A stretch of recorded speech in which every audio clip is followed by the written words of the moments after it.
السلام علیکم ورحمۃ اللہ وبرکاتہ۔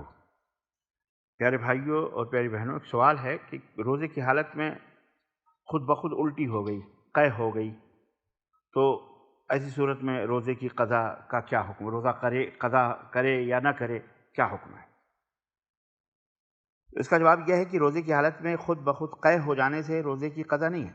خود بخود الٹی ہو گئی، خود بخود قے آ گئی تو اس کی قضا نہیں ہے۔ لیکن اگر کسی نے جان بوجھ کر عمدن قے کیا، انگلی ڈال ڈال کر کے، تو اس کو اس روزے کی قضا کرنا ہوگی، کیونکہ نبی کریم صلی اللہ علیہ وسلم کا فرمان ہے کہ جسے خود قے ہو جائے، خود بخود قے ہو جائے، اس پر قضا نہیں، اور جس نے عمدن قے کی ہے اس پر قضا ہے۔ اس حدیث کو امام احمد نے، اسی طرح اصحاب سنن اربعہ نے، ابو داؤد، نسائی، ترمذی، ابن ماجہ میں نے ابو ہریرہ رضی اللہ تعالیٰ عنہ کے سند سے، صحیح سند کے ساتھ اس کو روایت کیا ہے۔ تو پتہ یہ چلا کہ روزے کی حالت میں دو حالتیں ہیں۔